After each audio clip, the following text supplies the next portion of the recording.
परिचय। जय माताजी, मारू नाम नूरी कुंवर है। हूँ नानपुरा हिजड़ावाड़थी बोलूँ। अमरा हिजड़ा समाज किन्नर समाजना लोको 40 वर्षथी श्री दशामाનું स्मरणीय है અને 35 વર્ષથી વધારે સમયથી અમે માતાજીની મૂર્તિની સ્થાપના કરીએ છીએ।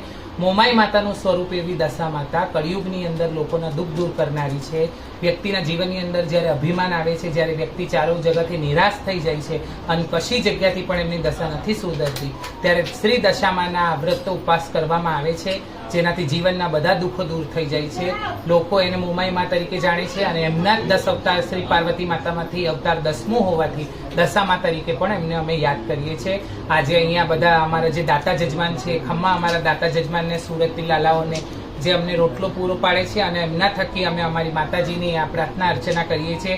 મોટી સંખ્યામાં લોકો ઘરની અંદર અહીંયા આવીને માતાજી પાસે બાધાઓ લે છે, માતાજીના ભજનો ગાય છે અને આનંદમય માહોલ બનાવે છે। માતા દશા બધાને પડે અને બધાના જીવનમાં સુખ સમૃદ્ધિ લાવે એવી આશા રાખું છું। જય માતાજી, જય મા દશા। યુવા વર્ગ અત્યારે દુષ્પ્રેરણા બાજુ વળી રહ્યો છે, તેને શું સંદેશ આપશો? યુવા પોતાના અંદરની શાંતિને શોધવા માંગે છે અને અંદરની શાંતિને શોધવા માટે એ ડ્રગ્સની તરફ અને બીજા ગેરમાર્ગો દોરી રહ્યો છે। તો હું એમને એક જ વસ્તુ કહીશ કે પૌરાણમાં લખેલું છે કે જ્યારે તમે તમારી આત્માને, તમારી જાતને મેળવી લો છો ત્યારે બધા દુષ્કર્મોથી તમે દૂર થઈ જાઓ છો।